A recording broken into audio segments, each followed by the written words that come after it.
What is going on, everybody? Thank you for clicking on the video. Today, we are going to be discussing 6 rookies that I hate in this year's class. Well, hate might be a strong word. My mom probably wouldn't like me using it. She told me never to use it. So these are 6 rookies that I really very much don't like, especially at their current value in Dynasty rookie drafts. So let's get into it. Let's talk about Jayden Daniels. And yes, I get it. I can already hear the comments. I can't believe that you don't like Jayden Daniels. How can you not like Jayden Daniels? Jayden Daniels is way better than Caleb Williams. Caleb Williams is a steaming pile of poo compared to Jayden Daniels. I can just hear people losing their minds. Yes, I know he won the Heisman Trophy. I know he scored a total of 50 combined touchdowns in a season. And there's no doubt that Jayden Daniels is an incredible athlete. His rushing ability at the quarterback position is going to be fantastic for fantasy football.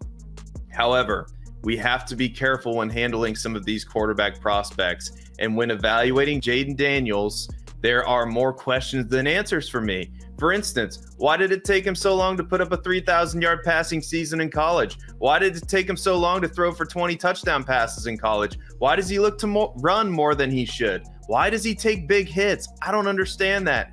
Doesn't he know that he's only 210 pounds? I don't get it. Probably less when he was playing at LSU. This doesn't mention the fact that Daniels was playing with 2 elite prospects at the wide receiver position in Malik Neighbors and Brian Thomas Jr. You don't think Caleb Williams would have liked Malik Neighbors and Brian Thomas Jr.? I mean, forget about it. Come on now. When watching Daniels play, it's startling how many times he locks onto one receiver, and he had all day to throw back there at LSU too. You watch some of these games, he's sitting back there. He's sitting back there. Oh, where's the receiver? Oh, there he is. There's another receiver. It's very reminiscent to a player that we're going to talk about later in the NFL currently. And Daniels might be able to turn in big plays with his legs at the next level. I'm not saying he won't, but the problem is the NFL just told you how it feels about a quarterback who's overly reliant on their athleticism. Justin Fields was just traded for a conditional 6th round pick. Any of these teams picking in the top 5, the Commanders, the Patriots, anybody could have acquired Fields for 1 year, potentially 2 years if they picked up the 5th-year option for a 5th round pick in the 2024 draft. None of them said yes. Do we really believe they're going to draft a similar prospect in Jayden Daniels? To be fair, Daniels has a much better release and is more accurate than Justin Fields right now. But the processing speed is what Fields still needs to develop, and Daniels is also going to need to develop this as well at the NFL level if he's going to succeed.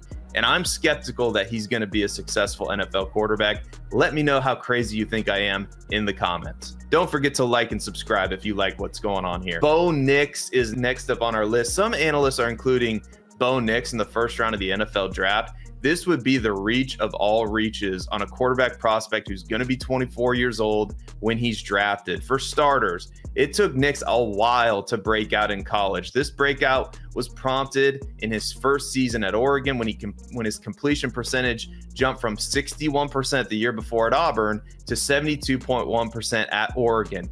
Nix threw for 3,594 yards in that season at Oregon for 29 touchdowns against 7 interceptions, adding 514 rushing yards on the ground. Nix built on this momentum in his 5th-year season at Oregon as he passed for 4,508 yards, 45 touchdowns, and just 3 interceptions while completing 77.4% of his passes. The last 2 years at Oregon were impressive, I'll admit that. The question is going to be whether or not Nix is a product of the Oregon offensive scheme.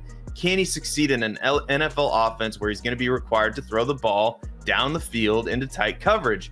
I have my doubts. This is due to an underwhelming Senior Bowl and the fact that he ranked number 100 in the country in air yards per attempt in college during his final season at Oregon. And that is not a great indicator of success at the NFL level. And according to ESPN's Jordan Reed, Nix didn't necessarily answer essential questions on his pro day either. This is a quote from Jordan Reed.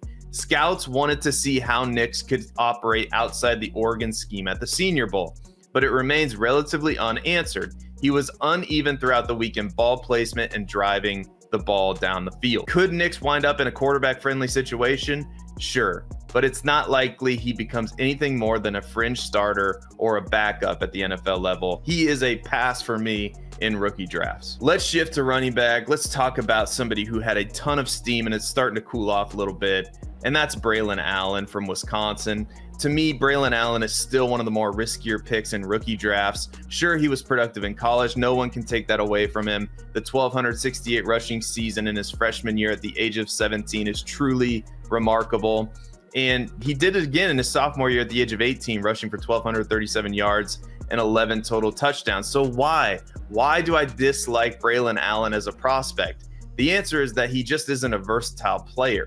Allen doesn't catch passes well out of the backfield. In his junior season, he caught a career-high 28 receptions for 132 yards. That's 4.71 yards per reception. Additionally, Allen was much more comfortable and effective rushing inside the tackles than outside of the tackles in college. Allen is a big running back, but he weighed in lighter than people expected at 235 pounds at the NFL Combine, and he elected not to run the 40-yard dash as well. These are all red flags. Now, the other side of the argument is that Allen declared early and might not be running the 40-yard dash because it can only hurt his chances of being a day 2 pick. At the end of the day, Allen, to me, is a between-the-tackles grinder who isn't a great pass catcher and won't have breakaway speed at the NFL level. He reminds me of a less athletic A.J. Dillon or a Gus Edwards type player. He could land in a situation, maybe the Chargers take a chance on him, where he's a complimentary piece. They use him near the goal line, something like that, because he is a big physical back who runs well in between the tackles. But that's not good enough for fantasy football. Bucky Irving was in my top 5 in this class at the running back position before the NFL Combine.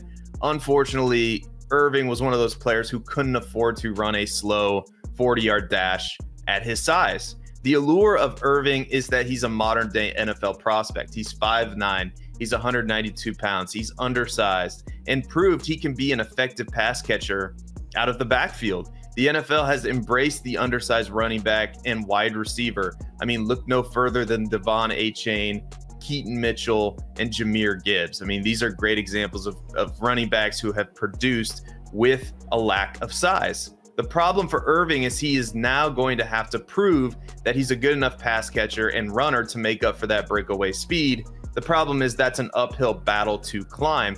And with other prospects showcasing their elite athleticism in this class, Jalen Wright and Trey Benson, to name a few, Irving falls down the ranking quite significantly. By all accounts, Irving had a pretty decent showing at his pro day, but it likely won't be enough to boost his draft stock back to where it was before the NFL Combine. Keon Coleman is up next for me. There's no doubt that Keon Coleman is an athletic freak of nature. Not everybody can play football and basketball, and at his size, 6'3", 213 pounds, Coleman is generally bigger than most of the cornerbacks he played against in college, and there's no doubt that he produced early in his college career. In 2022 at Michigan State, Coleman caught 58 passes for 798 yards and 7 touchdowns. In 2023, Coleman transferred to Florida State and was a key part in an undefeated season. The problem with Keon Coleman is I don't know what to do with Keon Coleman. On tape, he is extremely raw, and there's some things I like the breakout age, and there's some things I don't like his 4.61 40-yard dash. Overall, Coleman is going to need to develop into a more polished route runner at the NFL level. He likely won't break out right away and will likely be an inconsistent player until he can develop into a more complete wide receiver, which is absolutely, he has the ability to do that. I don't want people to misconstrue what I'm trying to say here. The problem is the NFL is a results-oriented business, and Coleman is likely going to be expected to come in and contribute right away for an NFL team that drafts him. For this reason, I prefer more polished prospects over Keon Coleman in my rankings. I prefer Roman Wilson. I prefer Ladd McConkey. But again, let me know what you think in the comments, and don't forget to subscribe to the video. The last player we are going to talk about is Ja'Tavion Sanders, tight end from Texas.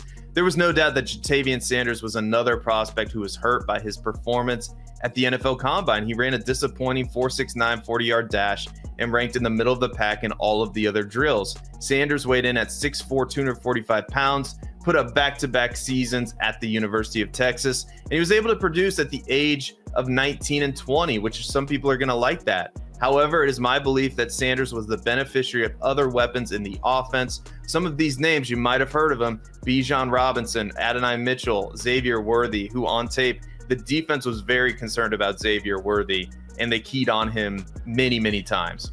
He's still my tight end 2 in the class, but more so because none of the other prospects have his pedigree or his skill set at the NFL level. There's no doubt that there are many things to like with Ja'Tavion Sanders. Sanders has good hands. I think he's a good route runner, but he's just okay after the catch, in my opinion. He's also not the greatest blocker in line in the world, and he's going to need to develop to become more of a complete tight end. Tight ends like Ben Sinnott, Theo Johnson, Jaheim Bell are likely going to come much cheaper in rookie drafts and are my preferred target at value over Ja'Tavion Sanders. That is the video. Thank you so much for watching. Be good, everybody, and we will catch you next time. Don't forget to like and subscribe.